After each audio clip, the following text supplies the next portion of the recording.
And the first one I'm going to do is a container for the shade. And so again, I've thought about my conditions. It's shady, but in the winter it'll probably get a little more sun than it would in the summer.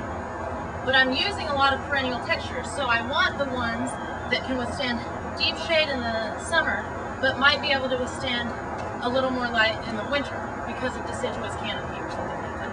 I also selected this container because it's bright blue, which pops out in the shade.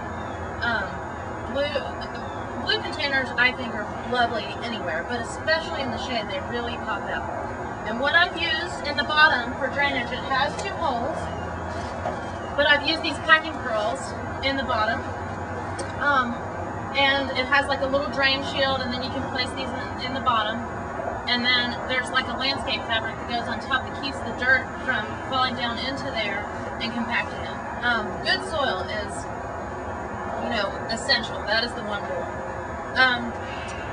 So I wanted to talk about some of these design principles with the first one, and then in demonstrating the other to see how those work in different ways. So the first one listed is focus and balance. And you really want your container to have a place where your eye is drawn to and then comes back to rest on. So with design, just generally speaking, painting and interior design and garden design and in container design, you really want to have places where your eye can settle. And typically, that place in a container is just below the highest point. I'm going to pick, and we're going to talk about texture a little bit here. I'm going to start with a holly fern, a Japanese holly fern. It's one of the more evergreen ferns, so it's a good selection for a winter container. Now this one has been growing this pot a long time and is heavily root bound, so I'm going to take a knife and score the roots.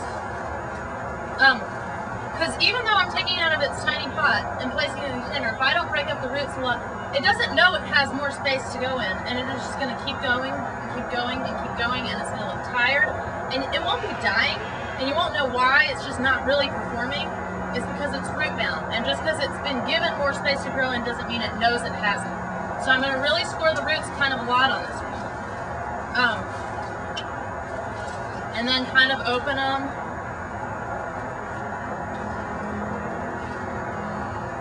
Sort of free it up.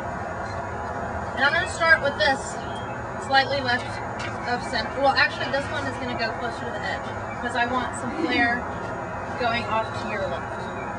And then I'm going to use some of this Milky Way aspidistra cast iron plant. It's a variegated species that I really like for the fact not only is it a pretty variegation, but it's going to give me height in an evergreen shade container. It's going to keep its color, it's going to keep its foliage. Talking about scale again, this container, it's not a huge container, but it's a big expanse of blue right on the front. And so, like goes with like. If you have a sizable container, you need sizable plants, you need more of them. Little plants in a big container look silly and lost. So we have these 4-inch aspidistra that are great for container planting, but because this is going to be my big, tallest piece, I took one of these 3 gallons and I cut it a little bit because I didn't want all of it in there, and I do this all the time. So one trick that I have with planting containers so I don't waste plants is either have something that I know I'm going to want to use in my garden, or do a couple containers at a time so that I can split things up, which I'm fond of doing. So you can see the roots are very exposed, and that's okay. I'm going to place it in here, again, just left of center. It's my tallest piece. And then for my focal piece, I'm going to use this Evergold Carex.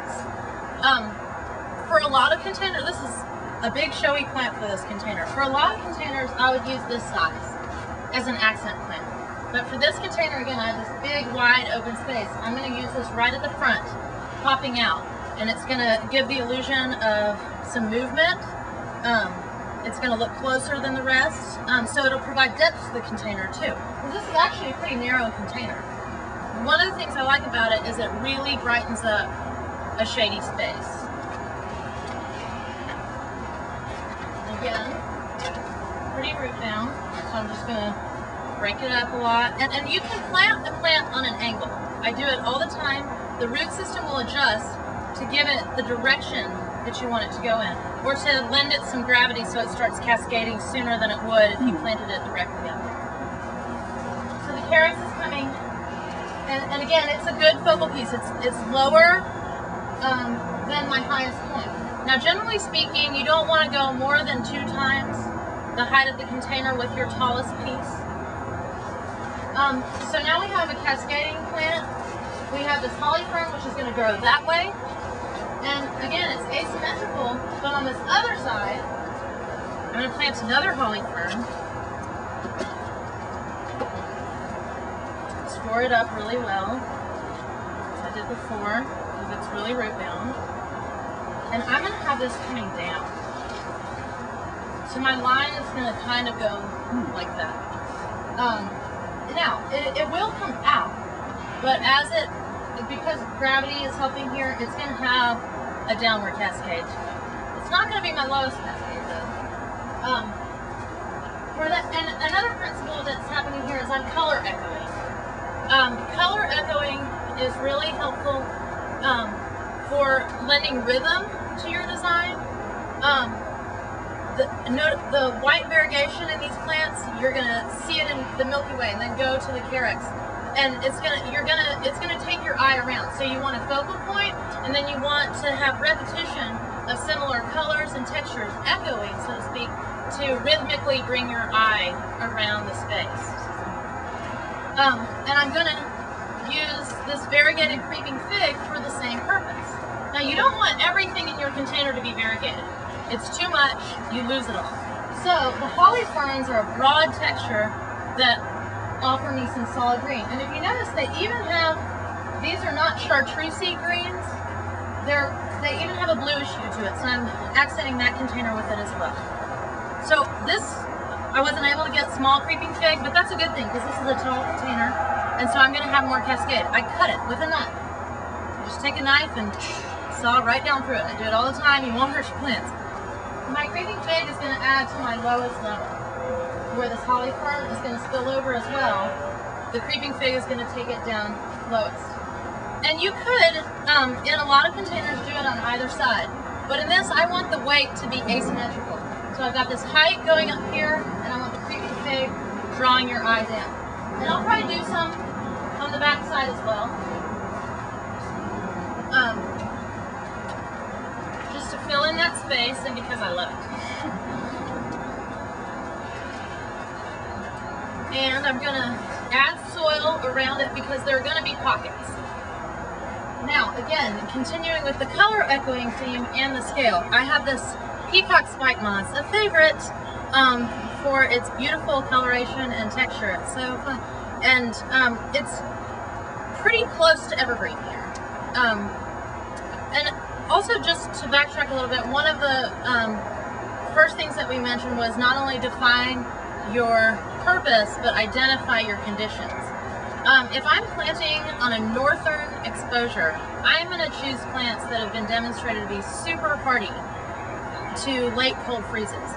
This one is going to show some burn, but most likely this container is going to be on an eastern to southeastern exposure, more protected. So peacock spike moss would be a good choice for an evergreen to semi-evergreen cascading. Again, with the color echoing, the spike moss has beautiful blue coloration in it.